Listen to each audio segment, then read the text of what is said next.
Seigneur, est-ce que c'est ta volonté? Est-ce que tu veux que j'amène le même message ou tu as décidé une autre chose?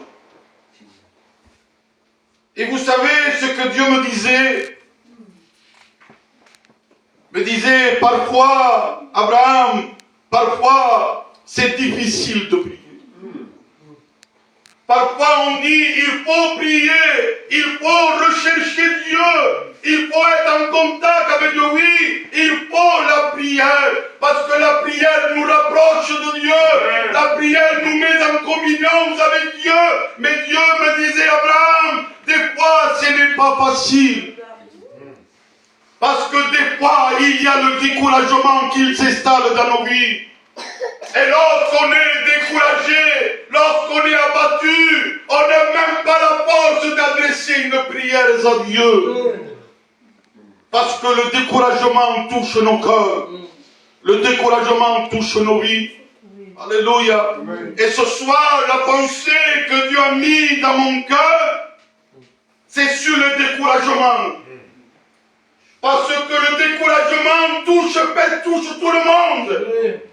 Le grand, le petit, le moyen, celui qui est fort, le serviteur de Dieu, celui qui chante, celui qui passe la Sainte-Seine, celui qui passe l'offrande. Oui, même le président de la mission, parfois il passe par le découragement.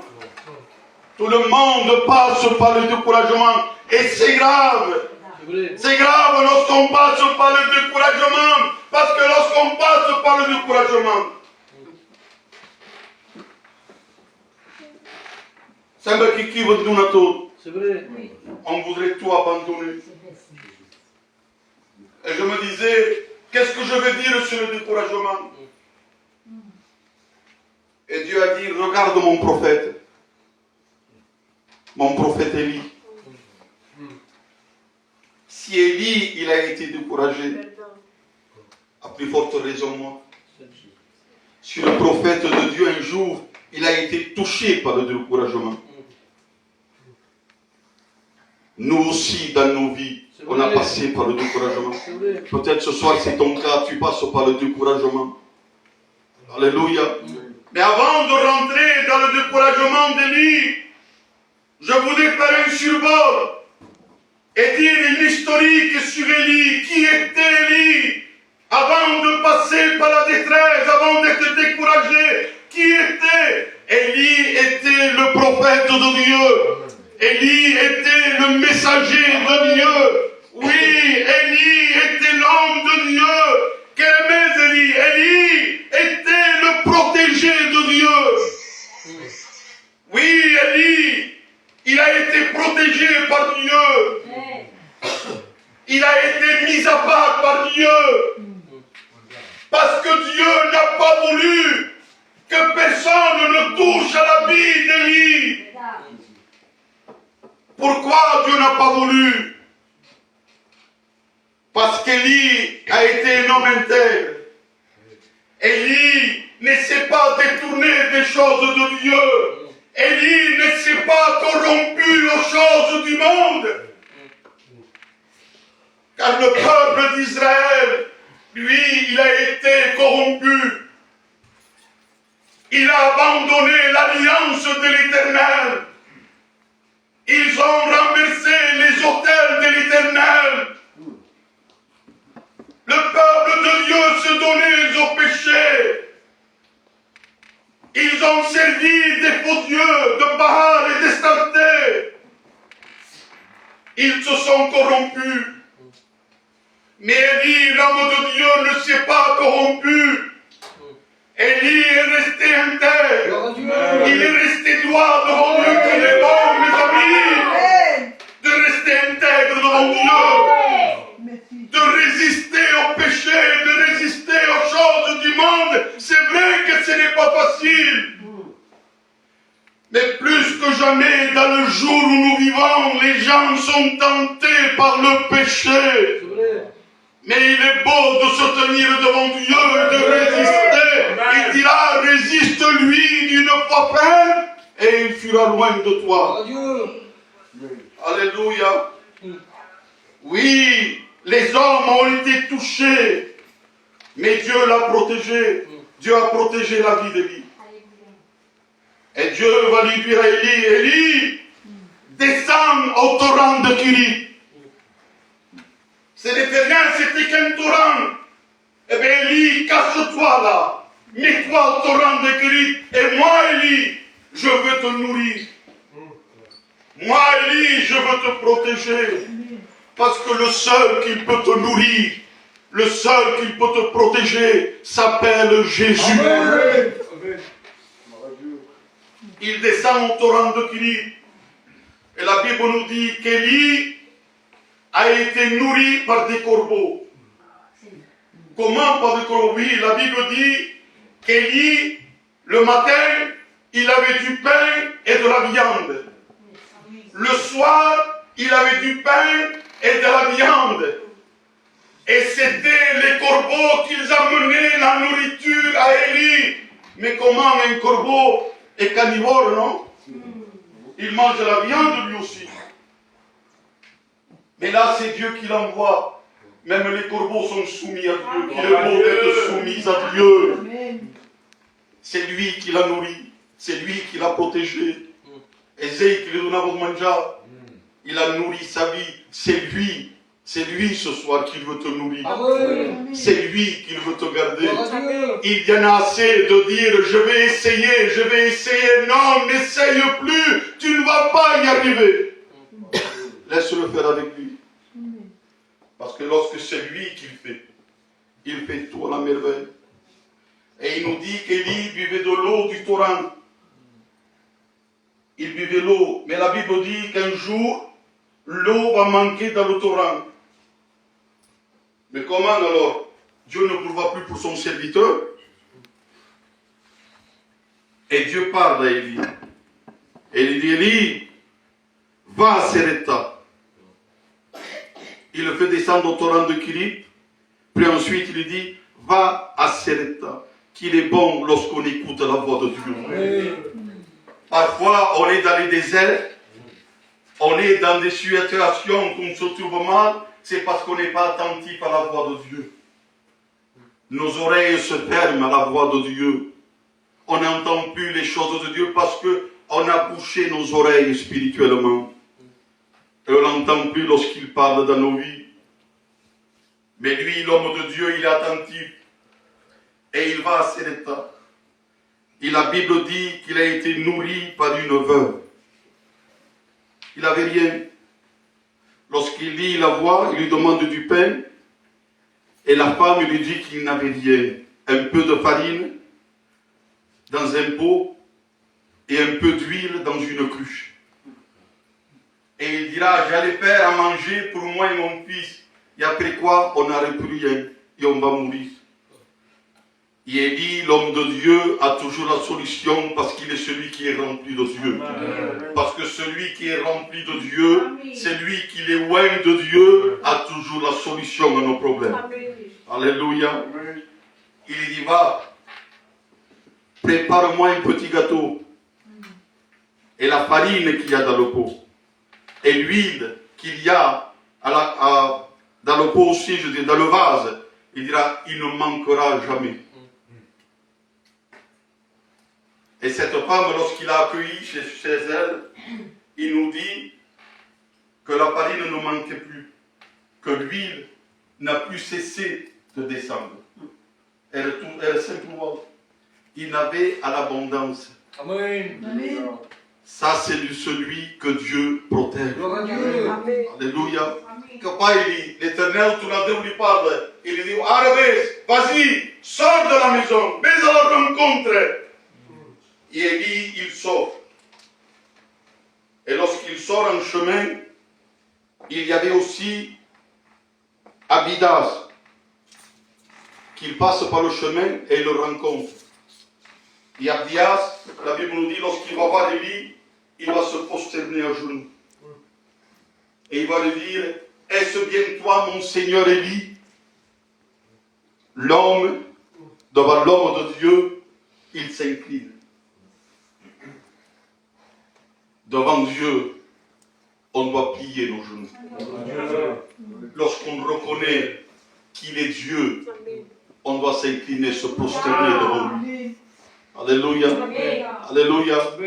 Et Élie va dire à Diaz, il va dire à Achab que je l'attends ici. Abdias, il avait peur. Il dira à Élie, j'ai caché 100 prophètes, 50 par 50. Il avait peur, mais il avait caché, il dira, et j'ai nourri ces prophètes, parce qu'ils prenaient soin des hommes de Dieu. On doit prendre soin lorsqu'il y a des hommes de Dieu, des femmes de Dieu, on doit bien s'occuper. Alléluia, alléluia. Et Achab, la Bible dit qu'il va aller à la rencontre d'Élie. Et il dira encore, Achab, il dira à Élie, c'est toi que tu perturbes le peuple. C'est toi que tu mets le doute dans le peuple. Il dira, non, Achab, c'est toi et la maison de ton père qui a mis le trouble dans le pays, dans le peuple, parce que vous avez abandonné Dieu. C'est vous que vous mettez le trouble. Il dira à Élie à Achab, Achab, rassemble le peuple d'Israël, qu'il monte au mont Carmel, et aussi appelle les faux prophètes, les 850 faux prophètes, les 450 et les 400, ça faisait 850 faux prophètes. Appelle-le qu'ils montent au mont Carmel. Et il montait. Élie va lancer un défi. Parce qu'il y avait le peuple d'Israël qui avait abandonné Dieu. Ils s'est détourné de Dieu. Ils ont oublié Dieu pour se tourner vers des faux dieux. Et lorsqu'on se tourne de Dieu pour aller dans le monde, il n'y a rien dans nos vies. Nos vies sont sèches. Nos vies sont arides. Il n'y a rien de bon. On est stérile spirituellement sans Dieu. On ne peut rien apporter de bon. Et là, Élie s'adresse au peuple d'Israël. Et il dit, là, aujourd'hui, on va voir qui c'est le véritable Dieu. Et il lance un défi. Il dira, celui qui répondra par le feu, ça sera celui-ci le véritable Dieu. Et Élie, il dit aux faux prophètes, commencez à adorer votre Dieu. De Baal, de Starté, allez-y, priez. Et là, ils vont construire un autel. Avec des pierres, ils vont construire un autel. Et là, ces hommes, ils ont prié. Je ne sais pas le temps qu'ils ont prié. Ils ont prié. Et Dieu, leur Dieu ne répondait pas. Ils lui faisaient des incisions. Mais leur Dieu ne répondait pas. Et Élie le regarde et il va dire, peut-être que votre Dieu est parti en vacances. Ils ont essayé, mais ils n'ont pas répondu. Élie va dire, maintenant c'est à mon tour de prier. Amen. Mais les faux dieux, lorsqu'ils ont prié, la Bible dit qu'ils ont renversé l'autel. Les pierres d'autel qui étaient bien mises, ils les ont renversées. Élie n'a pas prié ainsi. Élie, lorsqu'il prie, il fait tout à la perfection. Amen. Et qu'est-ce qu'il fait? Il prend le temps de rebâtir l'autel. Amen. Avant de prier, il rebâtit. Parce qu'il est bon, avant de demander quelque chose, de regarder l'autel de notre cœur s'il n'est pas renversé. Prenons le soin de rétablir l'autel. Prenons le temps de mettre pierre sur pierre pour reconstruire l'autel de notre cœur. Et après, on demande à Dieu. Et c'est là que Dieu répond. Amen. Alléluia. Amen. Et là, Élie se dresse à Dieu et il prie. Et la Bible nous dit que le feu est descendu du ciel. Amen. Alléluia. Amen. Et là, une fois qu'Élie a montré au peuple que c'était le véritable Dieu d'Israël, Élie a tué les 850 faux prophètes. L'homme de Dieu a tué les 850 faux prophètes. Il a tout gagné, Élie. 850 faux prophètes. Pour nous, on pense que c'est une victoire. Mais regardez devant une menace d'une femme. C'est là maintenant. C'est là qu'il y a le découragement. On a remporté des victoires, on a remporté des batailles, on a remporté des guerres. Mais parfois, le découragement vient à l'imprévu. Au moment où on ne s'attend pas. Il vient. Il ne frappe pas pour t'avertir, mais avec une petite chose. Soudain, notre vie tombe à terre. Jézabel dira, allez dire à Élie que demain, à la même heure, ce qu'il a fait à mes prophètes, je ferai pareil.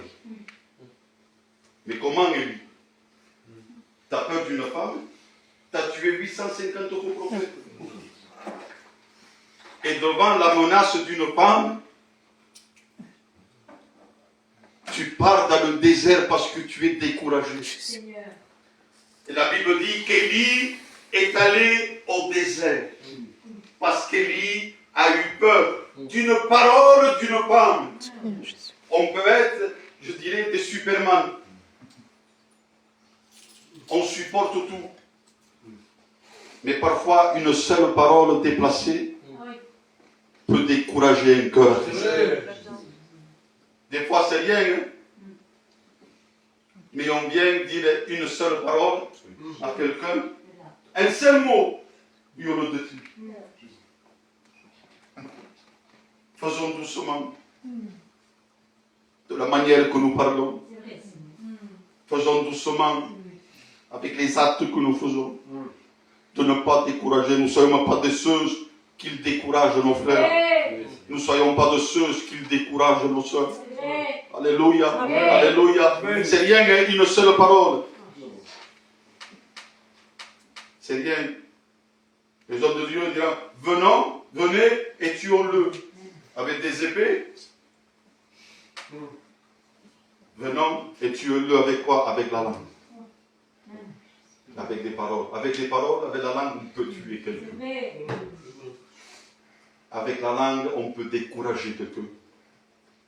Avec la langue, on peut anéantir un pasteur d'église. Un seul mot, et on le détruit. Alléluia. Prenons garde. Faisons attention de ce qui sort de notre bouche. Et Élie va au désert. Il y a quoi dans le désert? Dans le désert, il n'y a rien. Dans les îles tropicales, oui. Mais dans le désert, il y a la mort. Parce que dans le désert, il y a des serpents, il y a des scorpions. Et le désert, c'est la mort. La mort certaine pour nos vies. Alléluia. Et Élie, la Bible nous dit, lorsqu'il rentre dans le désert, il se coucha, il s'endormit sur un genou. Et voici, la Bible dit, voici, un ange le toucha. Et il lui dit, lève-toi, mange, Élie. Et le texte continue, il dit, et il regarda, et il vit sur son chevet un gâteau et une cruche d'eau. Et le gâteau, il était réchauffé avec des pierres. Et la cruche d'eau aussi, il était là. Élie, regardez ce qu'il fait, Élie. Élie, il mangea et il but. C'est bon que lorsqu'un frère ou une sœur, lorsqu'on est dans le découragement, lorsqu'on est abattu, qu'ils viennent nous aider. Qu'ils viennent nous donner le mot de Dieu. Qu'ils viennent nous donner le gâteau qui est la parole de Dieu. Mais vous savez ce qu'il fait, Élie?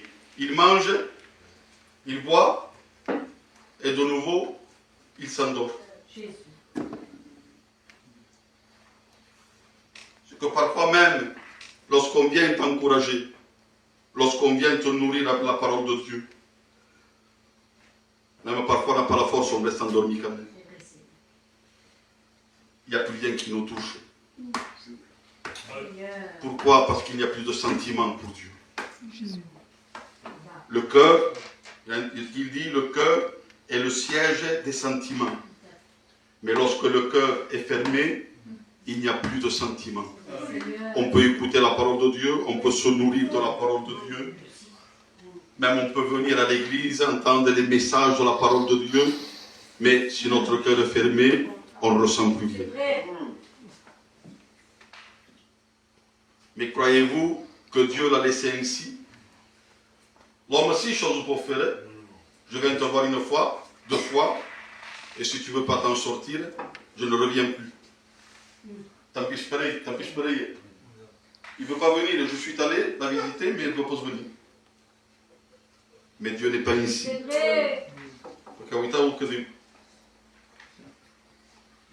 L'ange de l'Éternel revient une 2e fois. Et selon la Bible, si je ne me trompe pas, l'ange de l'Éternel est Jésus, non? L'ange de l'Éternel est Jésus. Il revient une 2e fois. Il ne se lasse jamais. Gloire à Dieu. Sempre ben. Tu es fatigué, tu n'arrives pas à t'en sortir. Sempre viendra jusqu'à temps que tu ne sortes. Tant que tu ne seras pas debout, il ne s'arrêtera pas de t'encourager. Alléluia. Il ne s'arrête pas de te relever. Il revient une 2e fois. Le toucha et dit, lève-toi, mange, car le chemin est très long pour toi. Oui, pour certains, on dit, Jésus revient bientôt. Mais ce bientôt qui revient, dans l'état où nous sommes, pour nous, ça fait loin. Ça fait loin. Et si on ne se nourrit pas de la parole de Dieu, on ne peut pas attendre, on est impatient. C'est pour cela qu'on doit se nourrir de la parole de Dieu. Alléluia, parce qu'encore pour certains, peut-être le chemin encore il est long. Il revient bientôt, oui, mais dans l'état où je suis, pour moi encore c'est loin.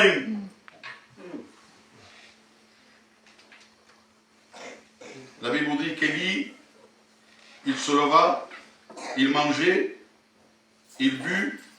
La Bible dit, et avec ce qu'il a mangé, il a marché 40 jours et 40 nuits. Marche, marche, marche. Et là, il entra dans la caverne et il passa la nuit. De nouveau, Élie s'est caché. Pour une 3e fois. Al desperta un cop que de dormir, al desperta un segon cop s'aixeca, se'n va i després va a una caverna i qui agafa el refugi se mata.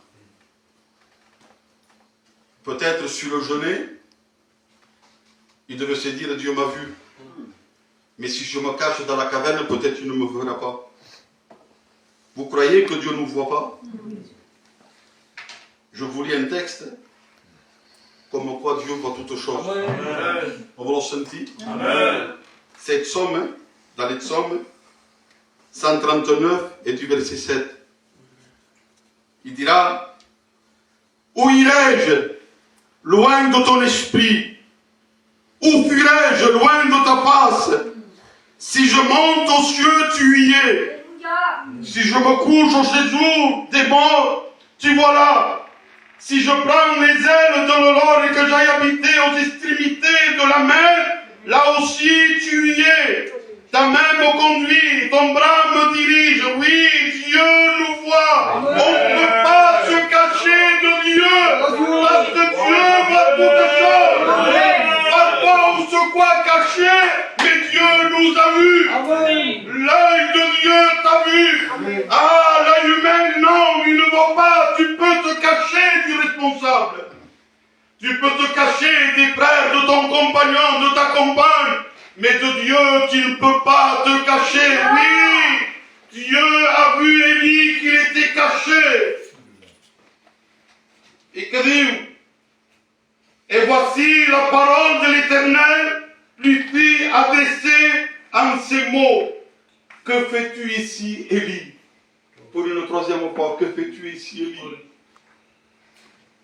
On voulait despertar, on voulait secouer un peu. Pas moi que repartisse. Parce qu'Élie n'avait pas terminé son travail, Dieu avait besoin de lui. Comme ce soir, le Seigneur n'a pas fini avec toi. Il a besoin de toi pour que tu accomplisses son œuvre à lui. Il a besoin de toi pour que tu ailles à témoigner à celui qui ne connaît pas Dieu. Il n'a pas terminé encore avec toi, ma soeur, mon frère. Dieu n'a pas terminé avec toi, il a besoin de toi. L'Éternel dit, sors, tiens-toi dans la montagne, devant l'Éternel. Et voici, l'Éternel passa. Dieu lui dit à Isaïe, il dit au Mélie, tiens-toi devant la montagne, je vais passer. Parce que lui, il était caché. Le but ce soir, ce n'est pas de se cacher, mais le but, c'est de se trouver devant lui. Amen. Lorsqu'on est découragé, lorsqu'on est faible, notre intérêt, ce n'est pas de se cacher, mais c'est de se mettre devant lui. Disant, oui Seigneur, je suis là, je ne me cache plus. Tu vois mon découragement, tu vois ma faiblesse, mais je sais que tu fais tout. Alléluia. Est-ce que tu le crois que lui, il peut tout? L'Éternel passa. Oui, il passa. Pourquoi il passa? Pour encourager et fortifier la foi des gens. Comme ce soir, la parole de Dieu, il est là pour te fortifier. Amen. Alléluia. Amen. Il est là pour t'encourager. Alléluia. Amen. Et Élie attend. Il attend le mot de Dieu, il attend que Dieu parle. Il a dit, il dit, il eut un vent fort. Trencava tout. La Bible dit, mais Dieu n'était pas dans le vent. Il eut un tremblement de terre. Quand Dieu parle, les montagnes se fendent. Et la Bible dit, Dieu n'était pas dans le tremblement de terre. Il eut un feu. Symbole du Saint-Esprit, le feu de Dieu. La Bible dit, Dieu n'était pas non plus dans le feu. Mais on cherche de nous, tu es où, Seigneur? Tu es où? Et là, la Bible dit, un murmure doux et léger. Amen. Pas comme moi je crie quand je prêche. Peut-être cette voix, quand Saint-Étienne passe par doucement, quelque chose de doux. Et Élie, la Bible dit qu'il s'enveloppa le visage avec son manteau. Parce qu'il savait que Dieu était là. Amen. Parfois, nous, on fait la chose pour la force. Volen crits, volen agitar, com el que Déu així que no. Dieu n'a pas besoin de ça. A dins el calme, dans le calme, se manifeste. Alléluia. C'est sa nature d'être calme. Sa nature, ce n'est pas de crier, de faire du bruit. Sa nature, c'est d'être calme. Alléluia. Et qui Élie souffre. Élie sort. Et là, il reconnaît. Et qui lui dit, putain, ou qui dit, ouais. Et c'est qui dit, pardon. Il répondit, j'ai déployé mon zèle pour l'Éternel, pour le Dieu des armées, car les enfants d'Israël ont abandonné ton alliance, ils ont renversé tes autels, et ils ont tué par l'épée les prophètes. Je suis resté moi seul, et ils me cherchent à m'ôter la vie. Il avait peur. Et parfois, la peur, il nous fait cacher. Et ce n'est plus le moment de se cacher, c'est le moment de sortir. Amen. Et de se faire heureux. Il dit, Seigneur, non. Que veux-tu que je fasse? Et là, l'Éternel Dieu a ranimé la foi d'Élie. Il dit, Élie, marche. Comment qu'à faire? Qu'est-ce que je dois faire? Il devait aller oindre des rois. Mais Élie n'avait pas la force de le faire. Mais parce qu'il a vu que Dieu est avec lui. Amen. Alors il a pris force. Ce soir, reprends de la force. Gloire à Dieu. Parce que tu as du travail pour Dieu. Amen. Alléluia. Podozikono, Kavi, j'ai fini. Podozikono. Podozi, regarde mon état. Moi, je ne suis pas comme Élie. Je n'ai pas la force d'Élie. Je ne suis pas un prophète comme Élie. Je ne suis bien. Je suis qu'un frère assis, une sœur assise à la chorale qui chante, c'est tout. Hébreux 4,15. Il dira, Car nous n'avons pas un souverain sacrificateur qui ne puisse compatir à nos faiblesses. Au contraire, il a été tenté comme nous en toutes choses. Tu es tenté, mais Jésus aussi, il a été tenté comme toi et comme moi. C'est pour cela qu'il nous comprend. Regardez la Bible, ce qu'il dirait. Il dira, mais sans commettre de péché. Seigneur. Sans commettre de péché, et ici, nous comprenons, mais il ne passe pas quatre. Mais moi j'ai péché. Tu vois que je ne peux pas m'en sortir, j'ai péché. Mais je bénis Dieu parce qu'il y a toujours la solution. Gloire à Dieu. Nous avons là la solution. Amen. 1 Jean, chapitre 2 du premier verset. Où est qui c'est le verset? Mes petits enfants. Ça c'est chacun de nous. Gloire à Dieu. Mes petits enfants, je vous écris ces choses, afin que vous ne péchiez point. Nous avons tête, hein? Afin que vous ne péchiez point. Mais dans mes façons pas qu'à Dieu. Dans mon bail, je laisse tout, je m'en vais, je péché. Mais je bénis Dieu pour qu'elle continue à chanter. Gloire à Dieu. Il dira, si tu as péché, et si quelqu'un a péché, nous avons un avocat auprès du Père. Amen. Jésus-Christ, Amen. le juste. Gloire à Dieu. Alléluia. Amen. Il connaît ta situation. Il connaît que tu ne peux pas y arriver. Il connaît que tu es découragé. Il connaît que peut-être tu as péché. Mais ce soir, il te donne la solution. Je viens à lui. Amen. Ne baisse plus le bras. Mais relève les bras. Amen. Quand moi je dis ça, que j'ai un avocat auprès du Père, mon cœur a commencé à palpiter. Amen. Parce que j'ai vu que non simplement il est un Dieu, mais il est notre Père. Amen. Et il est ton Père. Amen. Donc ce soir, qu'est-ce que tu vas faire? J'ai péché, je ne mérite pas la grâce de Dieu, je ne mérite pas la Sainte Seine. Tu as péché, tu as un avocat auprès du Père. Amen. Et c'est le meilleur des avocats. Alléluia. On s'incline sur ces quelques paroles.